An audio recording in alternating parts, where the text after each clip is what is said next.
Hi there. Hi. It's always a funny little beginning. I used to call, the previous videos were called sit downs with, and we are standing. So thank you for being flexible in our format. Well, thanks for having me. Jeffrey Cortland Jones. We just installed this gorgeous show. Thank you for being here, and thank you to Josh, who's filming. Yeah, thanks. I wanted to start by having you explain the pieces. So let's start with this one and tell us the title and sort of what I'm looking at. Sure. So these paintings are called Landscape Replica. That's what the whole series are. And then there's smaller, more defined titles that go with them. But these paintings are really process-oriented towards me. They are about building up layers and tearing down layers, and a lot of using unconventional paint materials and unconventional paint tools. Okay. There's a lot of spraying and sanding. And so the paint itself is it's spray paint. It is spray paint. But the process is the spraying. Yes. You differentiate that. Yeah, Okay. yeah. So definitely.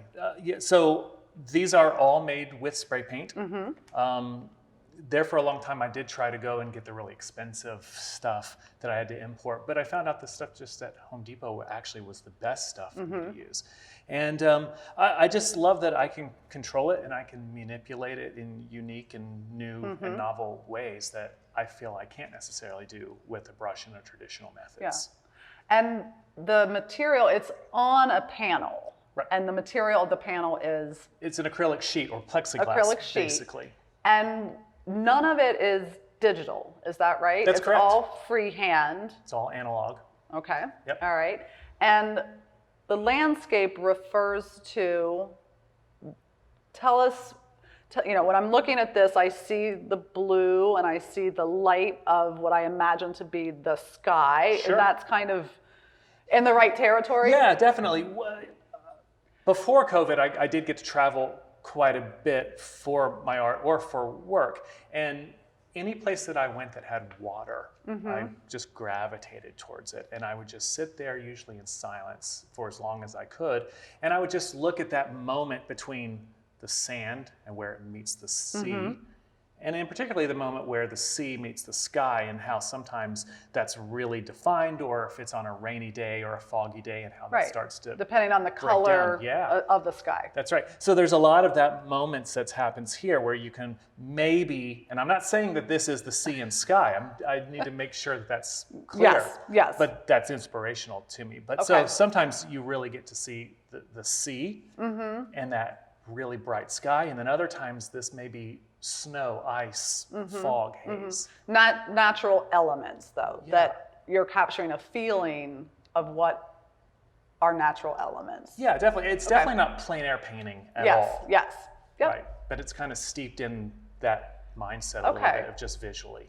So help me understand, and also for our viewers, I have a small one in my kitchen, which you generously loaned to me.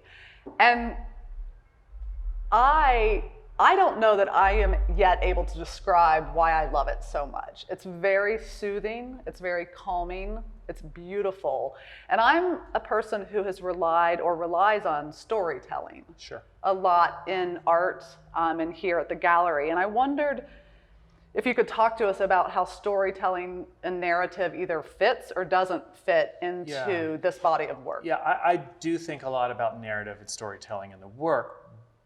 But instead of it being a traditional narrative, it's the narrative of the production of the piece, of the materiality of the piece. So the process, the creation is the story. That's correct. Okay. That's correct. It's a little profound, but I get it. And when you say it and I'm standing here in front of your piece, I get it even more. Yeah, so like when we were talking about the landscape and the sea and the sky, when I'm in the studio, I'm never thinking about that. I'm thinking about how does this plane address and relate to this plane? What's the relationship that happens there? The relationship of size, shape, color, form, transparency. That's what I think about. Yeah. Well, they're magical, and there's something about having the entire gallery filled with them. And when you see one next to another one, they're similar, but each one is so distinct So I'm super excited for people to see them. Well, thank you. So am I. And thank you so much for the opportunity. And I'm probably not going to be able to return the one that's in my kitchen. That's okay. So we'll It's work yours. that out. Okay. You shared with me when I visited your studio a little bit about where you grew up and how that influenced you as an artist. So I'm wondering if you feel comfortable, if you can tell us a little bit about that. Sure. I grew up in Oak Ridge, Tennessee, which is the home of the Manhattan Project, where they built the bombs that they dropped on Hiroshima and Nagasaki. And I've got a little bit of goosebumps just thinking Yeah, and about I it, 'cause didn't it's know powerful. that. I mean, I feel like I felt a little ignorant that I wasn't aware of that. I thought of the Manhattan Project and I thought of the testing that happened out in the desert. Correct. But I was not aware that it happened there. Right. Okay. Because Oak Ridge was one of the major sites. Now, out in the desert, that's where they tested and assembled. Yeah. But it was in Oak Ridge where they actually did all of the science and you know, purified the uranium and plutonium and such. And I think about all of that exploration that they were doing, that my grandparents were doing.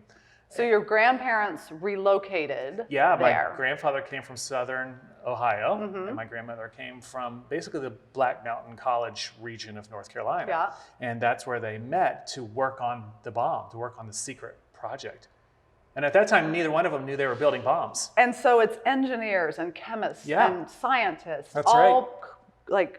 coming into this. I mean, it's not a prefab community, but it's like a instant. It's an instant city. It was instant city. It was farmlands, and the government came in and within a year had an entire town of like 25,000 people. And when I think of scientists or engineers, before I spoke with you about it, like I don't think of artists, but the creative process and the way the mind works. It's the curiousness that the scientists have that the artists share. And most scientists are art lovers, whether that's art, music, theater, film, dance, poetry, literature. Most scientists are interested in those creative endeavors. Yeah, it's fascinating. I feel like you need to write about this. So you may, write a book, or we'll keep making art let's do it. And then write a book. But it's really interesting. I always love to hear, when artists first knew they were artists and what influenced them. So thank you. That town gave me the permission to take risks. Yes. Yeah. Right. And that's one reason that I make the work that I do, is that they didn't know what they were doing. They had an end goal of what the process was going to be, but they had to invent everything. The story was the process. Yeah, that's right. The story was creation. That's right. Yeah. And that's how I view this work too. Great. Yeah. Okay, so this is the last part of our little interview, and it's the speed round. And you can pass. You don't have to answer if you don't want to. Do I get points? No points. Okay. Well, we'll see at the end. All right. Okay. What is your favorite word? My favorite word. Pass. I don't know. I don't. You have can't a pass favorite. on the first one. There are 6 more. I don't have a favorite word. All right. Well, what is your least favorite word? the curse word that I say often that I'm not allowed to say. Okay. Well, that was another question. Okay. Phew. All right, Jeffrey. What turns you on? Beauty. Intelligence. Okay. What turns you off? Stupidity. Ignorance. Okay. Are you making fun of my questions? No, I am not. Yes, I am. No, I'm not. What profession other than your own would you like to attempt? Being a postman. Really? Yeah. Well, you have to tell me more. So when I was growing up, I was super into skateboarding, and there was a skateboarder that I loved named Ray Barbie, and he always wore a postman hat. And I always thought that was the coolest thing, and I always wanted a postman hat. And as I was growing up, and I was thinking, well, if I'm... I feel like we could make that happen still today. Sure. Okay. Well, see, I wanted to be an actor. Okay. That was my goal, is to be an actor. I wasn't going to be an artist, and I always thought, well, maybe I wasn't good enough to be an actor, and I needed something to fall back on, and I always remembered that hat. And I said, well, maybe I'll be a postman. All right. Well, there's still time. I know. Okay. Last question. If heaven exists, what would you like to hear God say when you arrive at the pearly gates? That I didn't mess up too much.